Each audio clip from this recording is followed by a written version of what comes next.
Bath Green Park Station was once the northern terminus of the Somerset and Dorset Railway, a meandering cross-country route that must always have struggled to cover its costs, even before competition from road transport began to bite.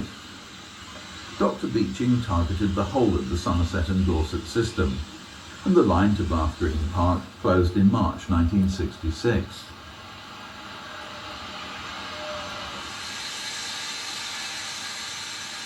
The Somerset and Dorset remained steam-worked until the end. These evocative scenes were recorded on New Year's Day 1966, with a train setting off on its leisurely journey to Bournemouth. The engine is a BR Standard Class 4, built in the 1950s.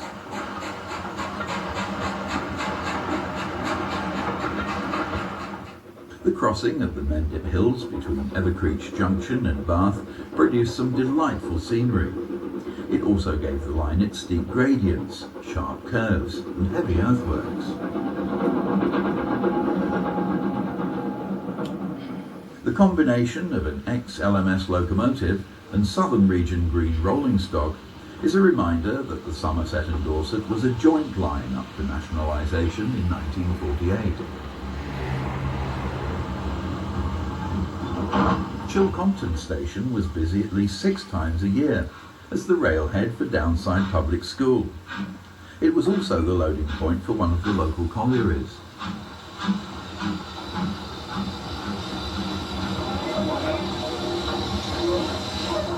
To the south of Vinegar, the line wound its way up to Maysbury Summit, 811 feet above sea level, before dropping down again to Evercreech Junction, where the branch from Burnham-on-Sea joined.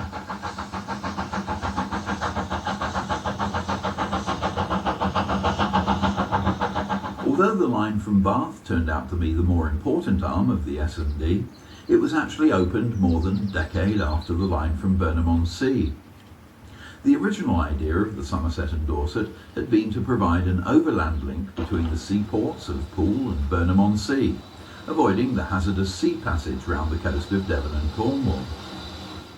The port-to-port traffic never lived up to expectations, but once the Bath extension had opened, the Somerset and Dorset found a new role, carrying holidaymakers between the industrial north of England and the south coast, as well as tapping the freight potential of Somerset quarries and collieries.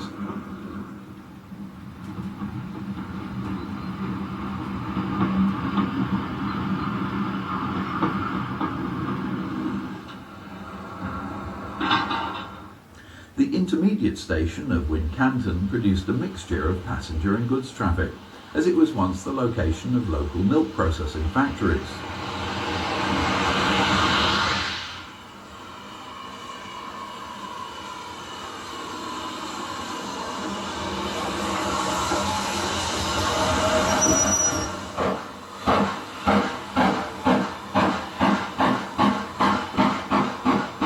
At Blandford, Bryanston School generated a periodic flurry of activity, with pupils and their trunks, which would have been sent luggage in advance. Blandford marked the start of the single-track section to Templecombe, which would have caused some congestion on busy summer Saturdays. The northbound exit was up a steep climb of 1 in 60.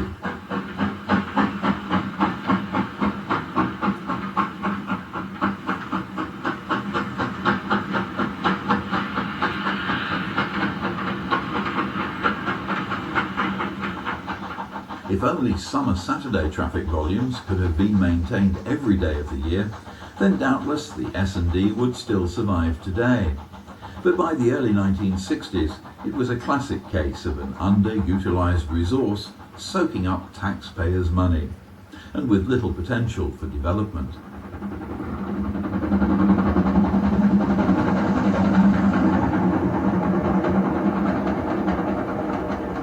At Broadstone Junction, the S&D crossed the Castleman's Corkscrew, the original main line from Southampton to Dorchester via Ringwood. It then skirted Poole Harbour to reach this spacious terminus at Bournemouth West, 71 miles from Bath and 45 from Evercreech Junction. Bournemouth West was better known as the terminus for Waterloo expresses. The S&D was long regarded as the poor relation, In 1965, the terminus closed completely. Its trains diverted to Bournemouth Central.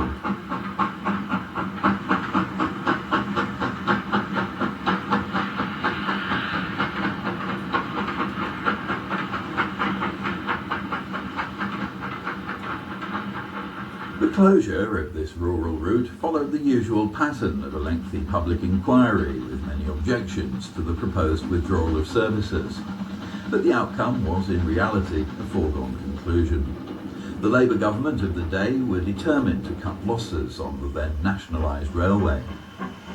Saturday the 5th of March 1966 was the last day of the S&D, with normal service trains and specials bursting to the seams in the glorious spring sunshine.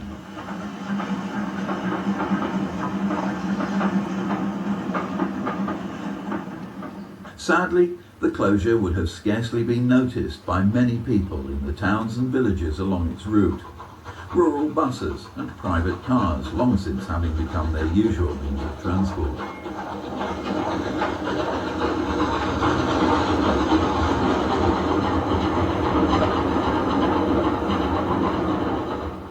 This rural line, Toulouse in Sussex, closed in 1958, actually well before the publication of the Beeching Report, but incredibly reopened as the Bluebell Railway only 2 years later to become the first standard gauge heritage railway in the country. Its northern terminus at Horsted Keynes was still used by BR trains from Haywards Heath until the closure of that line in 1963. The Bluebell Railway was then free to take over the spacious 5-platform station and restore it to look much as it would have done in Southern Railway days. Among the railway's first locomotives were 2 Terrier tanks, originally built for suburban duties.